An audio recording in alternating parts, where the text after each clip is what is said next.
लेकिन शरीर बना है दिखेगा तो पसंद नहीं। तो जो प्रकृति का विधान है, जो होना है, उसको राजी होना और इसके होने से हमारी कोई हानि नहीं है, ये समझना, ये सत्संग का विषय। पर अभी फिलहाल अपन मन को लगाने की बात कर रहे हैं। और छोटा सा एक प्रयोग हम लेंगे, लेकिन आपको इशारे से बताएंगे। ऐसे करने का मतलब मैं श्वास ले रहा हूं और ऐसे करूं तो समझो श्वास छोड़ रहा हूं, ठीक है? क्योंकि मैं जोर जोर से नहीं करूंगा, तुम्हें भी जोर से नहीं करना। जितनी धीमी श्वास ले सकते उतना अच्छा। पहले हमने सुना था, इतना सच है कि श्वासें गिन के मिलती, उतनी श्वासें पूरी होंगी तो शरीर छूट जाएगा। तो जल्दी जल्दी श्वास लेंगे तो जल्दी पूरी हो जाएगी। तो धीरे धीरे लेना, इशारे से बताऊंगा।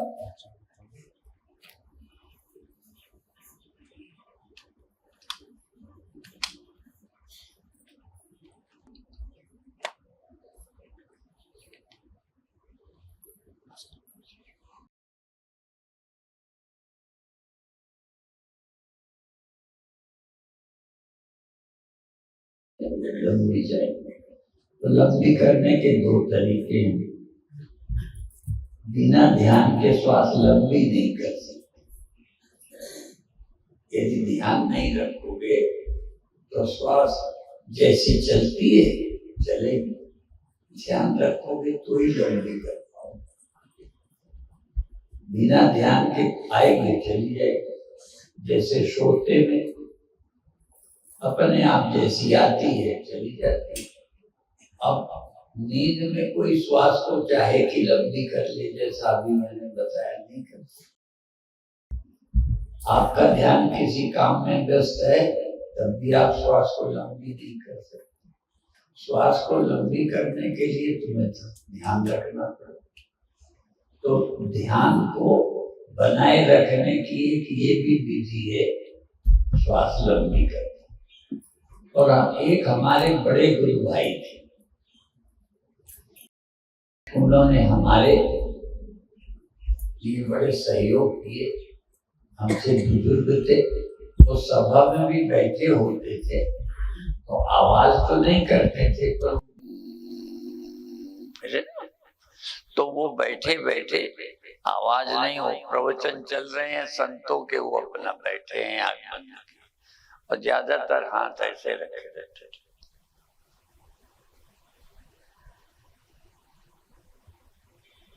बैठे बैठे भ्रामरी चलती रहती थी, धीरे धीरे श्वास लेना, धीरे धीरे छोड़ना।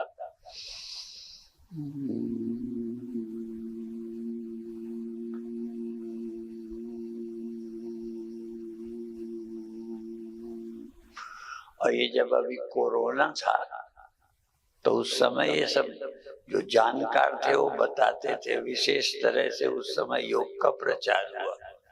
वो भी कहते थे कि जो 40 सेकंड से ज्यादा, 40 से लगाकर 50-60 सेकंड तक की भ्रामरी करेगा उसे कोरोना नहीं होगा। अभिप्राय है कि देर तक श्वास लेने और छोड़ने वालों को कई रोग नहीं होते। साथ में हम अपनी बात बता दें, इसलिए बताते हैं कि आप लोग सावधान। हम बहुत कम उम्र से योगासन सीख लिए थे जब हम विद्यार्थी थे, और साधु होके भी खूब करते रहे, फिर भी हमारे को हार्ट और ब्रेन के अटैक हो गए। क्यों? हमने सीख के नहीं किया, पढ़ के किया। तो योग के लिए एक कहावत है, देखा देखी कीन्हा योग, छीजे काया बाढ़े रोग। देखा देखी नहीं करना, सीखो। तो इसलिए योग सीख करके करना चाहिए। हमने किसी गुरु से नहीं सीखा था, पढ़ा करते रहे। तो अब क्या करेंगे यार? धीमी श्वास लेना सीखेंगे। आंख बंद कर लेंगे और श्वास के दो तरीके। श्वास को नाक के छेद से सिर की तरफ लेते हुए, जहां जाती है जाने दें, पर लेते समय सिर की तरफ, और छोड़ते समय धीरे धीरे छोड़ें। आंख बंद कर ले। आज एक प्रयोग, और कल से थोड़ा फासले से बैठोगे तो दूसरे प्रयोग भी कराएंगे। दूसरे अभी शास्त्री जी अंदर गए, हम जलपान कर रहे थे, तो शास्त्री जी ने भी कहा कि आप प्राणायाम कराते हो तो एकदम कराओगे, माने खा के। और हम किसी किसी को जब दीक्षा देते हैं आजकल, तो प्राणायाम जरूर बताते हैं, पहले नहीं बताते थे। अब प्राणायाम बताते हैं सबको, दीक्षा वालों। इसलिए उनको एक शर्त करते हैं कि भाई 15-20 मिनट रोज टाइम दे सको तो ही दीक्षा लो। एक दूसरी बात कहते हैं कि छूट ये है कि या तो सुबह कर लो, किसी कारण संसार में व्यस्त हो नहीं कर पाए तो दोपहर के भोजन के पहले कर लो। दोपहर भी नहीं कर पाए तो रात के भोजन के पहले करो। तो ये शब्द इसलिए बोल रहा हूं कि भोजन के पहले क्यों? क्योंकि प्राणायाम भोजन के बाद ठीक नहीं है, तो इसलिए कहता हूं। और शर्त करता हूं 15-20 मिनट रोज देना, तो सुबह नहीं तो दोपहर के भोजन के पहले। अर्थात प्राणायाम भोजन के बाद नहीं करना है, नुकसान करता है। ठीक है। और इसलिए अपना उदाहरण दे दिया कि हम बहुत करते रहे, परंतु फिर भी हमको हार्ट का अटैक भी हुआ, ब्रेन का भी हो चुका। क्यों? हमने किसी गुरु से सीख के विधिवत नहीं किया। करते थे, योगासन भी करते थे। तो अब आप लोग आंख बंद कर लें, आंखें बंद करके रीढ़ सीधी रखनी है। कड़ा शरीर नहीं करना, पर रीढ़ सीधी रखनी है।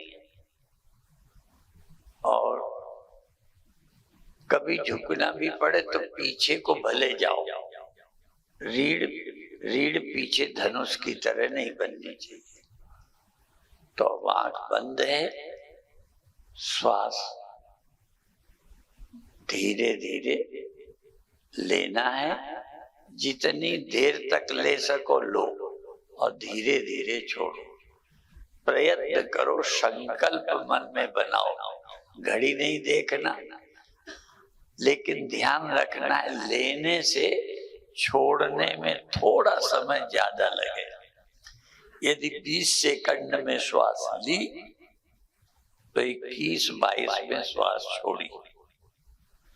लेने से छोड़ने में समय ज्यादा लगाना चाहिए। अब आप ध्यान से श्वास लीजिए। श्वास नाक के छेदों से गुजरती हुई दोनों भौं के बीच से सिर की तरफ को जाती जा रही। लगातार धीरे धीरे धीरे श्वास ले ली और धीरे धीरे श्वास छोड़ दी।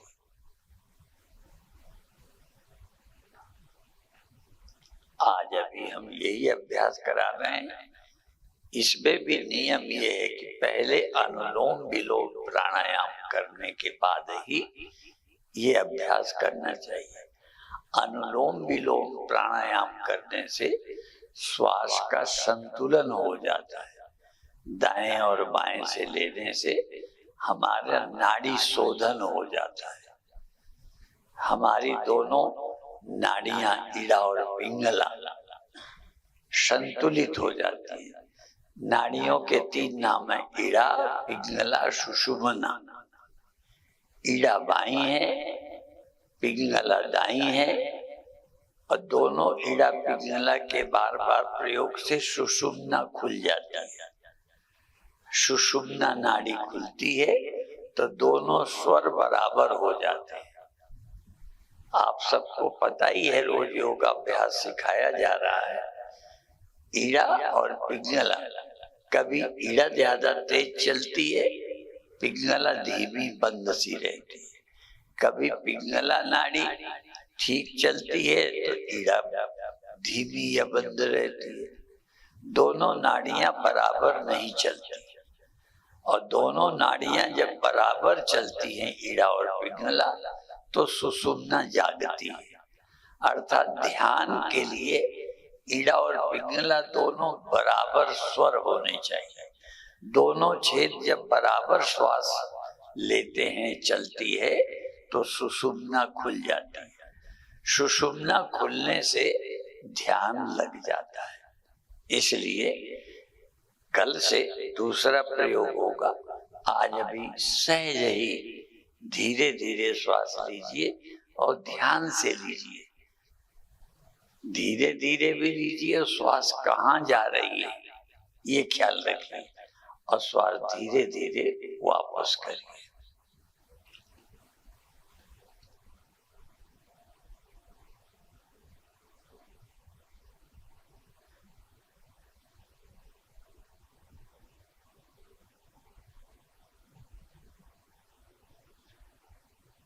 जितना ही ध्यान एकाग्र होगा, उतनी ही अच्छी श्वास लोगे और उतना ही अधिक लाभ होगा।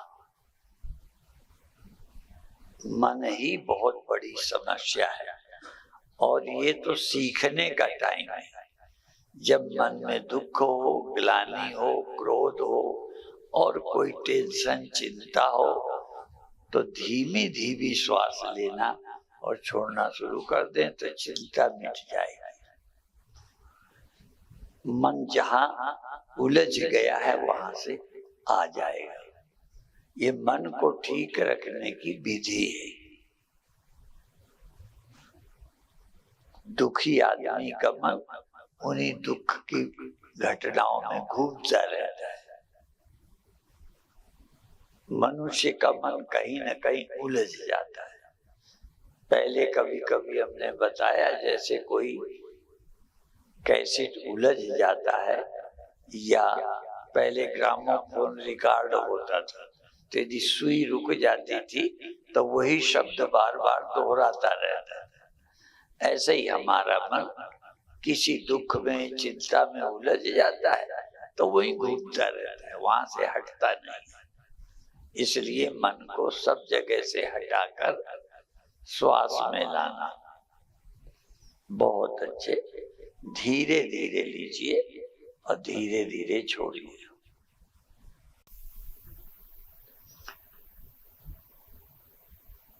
श्वास कहाँ कहाँ जाती है, शरीर का कौन सा भाग अधिक प्रभावित होता है, अनुभव करते रहिए। धीरे धीरे श्वास ली, शरीर में कहीं न कहीं श्वास समा गई, ध्यान देते रहे, और सब जगह की श्वास सिमट कर धीरे धीरे बाहर आ गई। शरीर के भीतर श्वास फैलती है, नाक के छेद से जाती हुई सारा शरीर प्रभावित होता है। जितनी देर तक श्वास लोगे, शरीर का एक एक खून का कण, सारे शरीर के रक्त कण प्रभावित होंगे, और धीरे धीरे पूरी श्वास निकल जाए, बची न रहे। सारी श्वास धीरे धीरे निकल गई, सारी निकल गई। अब धीरे धीरे जितना अधिक श्वास ले सको। एक समय आएगा कि श्वास अभी ले ही न पाओगे, उससे अधिक नहीं खींच सकते। और निकालते समय भी एक सीमा के बाद आप श्वास निकाल नहीं सकते। ये क्षमता जितनी बढ़ जाए,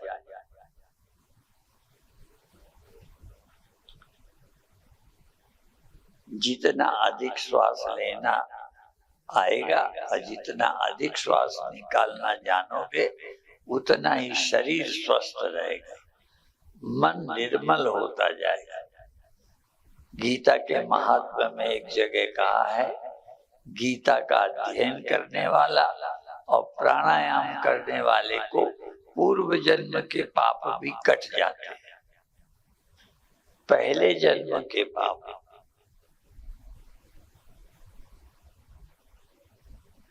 प्राणायाम में इतनी शक्ति है कि जो पाप हमारे जन्मों जन्मों से हुए हैं वो भी कट जाते हैं। इसलिए प्राणायाम जरूर करें। धीरे धीरे लंबी श्वास, शरीर भर में श्वास भर जाए, शरीर का कोई हिस्सा श्वास के बिना न रहे।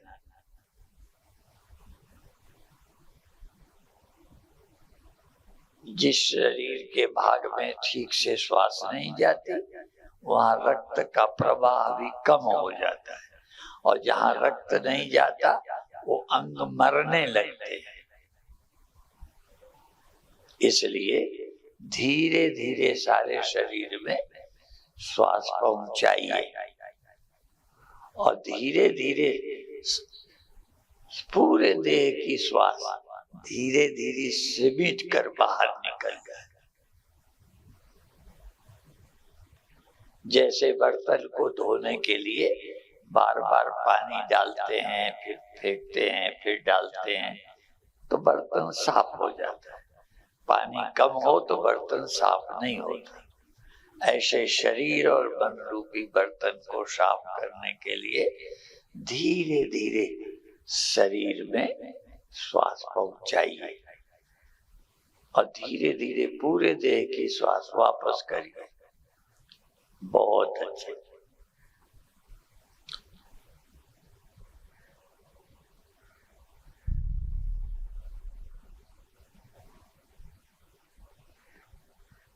जैसे शरीर के रक्त को शुद्ध कर रहे हैं श्वास के द्वारा, एक एक रक्त कण श्वास के द्वारा हम साफ कर रहे और फिर उसको निकाल रहे। वैसे भी ऑक्सीजन लेते में ऑक्सीजन आती है और छोड़ते में कार्बन डाइऑक्साइड निकलती है।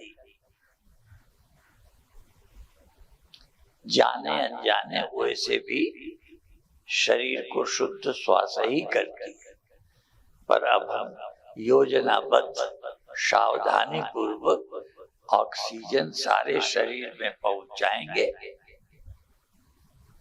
कोरोना के दिनों में भी ऑक्सीजन की समस्या बढ़ती थी। शरीर भर में अधिक से अधिक ऑक्सीजन पहुंचाइए और कार्बन डाइऑक्साइड पूरी निकालिए। जितना ही कार्बन डाइऑक्साइड निकल जाएगी, उतना ही शरीर शुद्ध होगा। हो सके तो निकालने के बाद तो 1-2 सेकंड रुक के धीरे धीरे पी लीजिए, क्योंकि श्वास जब निकल गई, कार्बन बाहर गई, तुरंत लेंगे तो वो वापस आ जाती है। इसलिए हमारी निकली हुई श्वास बाहर फैल जाए, तब शुद्ध ले पाएंगे। अशुद्ध निकल गई, शुद्ध ले ली। और इसीलिए कहा है कल से थोड़ा दूर दूर बैठेंगे, नहीं तो एक दूसरे की अशुद्ध हवा बाहर जाएगी और जब हम लेंगे तो वही हमारे अंदर आ जाएगा।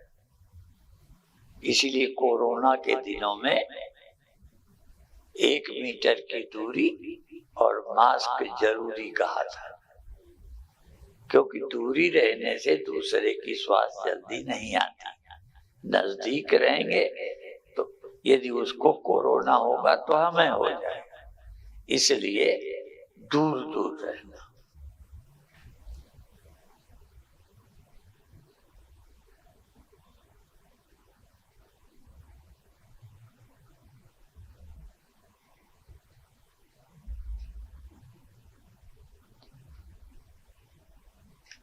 हो सके तो जो आपका मंत्र हो,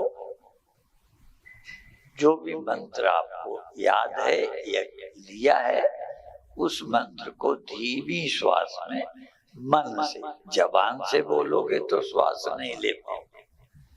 श्वास लेना और छोड़ना और बोलना एक साथ संभव नहीं है, इसलिए मानसिक जाप करें।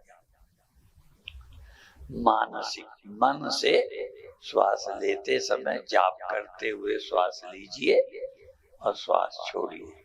मंत्र छोटा है तो कई बार मंत्र दोहराइए श्वास लेते में और श्वास छोड़ते में। जितना मंत्र छोटा होगा उतनी संख्या ज्यादा होगी, थोड़ा बड़ा होगा तो कम बार होगा, और गायत्री मंत्र जैसा बड़ा होगा तो एक बार ही मंत्र हो पाएगा। इस तरह से जैसा भी मंत्र है उसकी संख्या कम ज्यादा कर लीजिए। श्वास लेते समय मंत्र मानसिक जाप करते हुए लीजिए और मानसिक जाप करते श्वास छोड़िए। अब प्राणायाम भी हो गया, श्वास लंबी भी हो गई, मंत्र भी हो गया। शरीर शुद्ध करने के लिए प्राणायाम और मन शुद्ध करने के लिए भगवान नाम का जाप, दोनों शुद्ध हो गए। एक तन शोधो मन बस कर रखा, शरीर को शोधन किया, मन को वश में कर लिया। तन और मन दोनों ठीक, बहुत अच्छे। 2-3 मिनट और फिर धीरे धीरे अब प्रयत्न छोड़ देंगे। थोड़ी देर सहज श्वास, धीरे धीरे। अब ख्याल करें अपने आप कैसी जाती है, अपने आप कैसे आती है। सारे प्रयत्न छोड़ दिए। समाधि कब होगी, ध्यान कब लगेगा, जब सब प्रयत्न समाप्त, कोई इच्छा नहीं, कुछ करना नहीं, सब करना छूट गया। तन से भी मन से भी जो होता है ठीक। और अब आप क्या करते हैं, आप चाह रहे हैं और चेतन है, सजग हैं, प्रसन्न हैं, और सजग प्रसन्न एकाकार, बस प्रसन्न हूं, सजग हूं, कुछ भी नहीं कर रहा, जो हो रहा उसको स्वीकार कर लिया। हम राजी हैं उसी में जिसमें तेरी रजा है। यहाँ यूं भी वाह है, वो भी वाह है। अब हम कुछ करना नहीं, राजी हैं जो है, जैसा भी है, श्वास शरीर राजी है। बहुत अच्छे।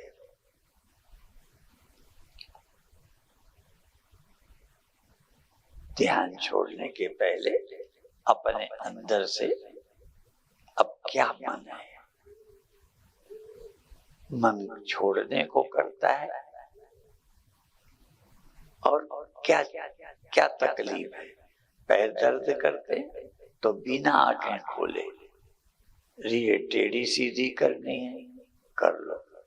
हाँ, पैर बदलना है, बदल लो, आंखें मत खोलो। जो जरूरी है, आपको क्या आवश्यकता है, सबसे पहले धीरे धीरे सजग रहते वो काम कर लो। और आंखें खोलने के पहले धीरे से अब अपने हाथ उठाइए और आपस में धीरे धीरे अपने हाथों को आपस में सहलाइए, रगड़िए और अपने मुख पर फेरिए। बहुत अच्छा।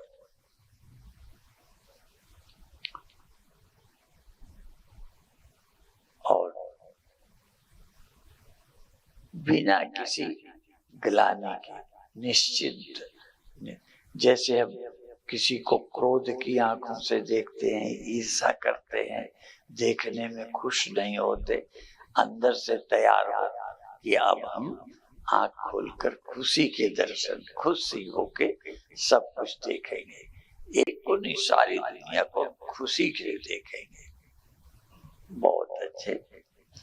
तो अभी का कार्यक्रम यहाँ कोई सूचनाएं होंगी तो आप सुने। सभा के टाइम पर आप आइए, अधिक से अधिक लाभ लीजिए, औरों को बताइए। जो चीज अच्छी होती है स्वयं करना, औरों को भी प्रेरणा देना अच्छे काम की।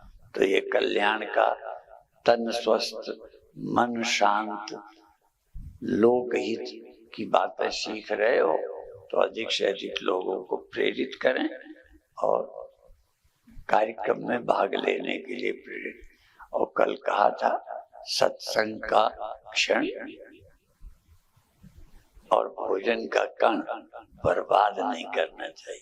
ठीक है, भोजन का एक टुकड़ा ये भगवान का प्रसाद खाने भर को ही लेना चाहिए, बर्बाद नहीं।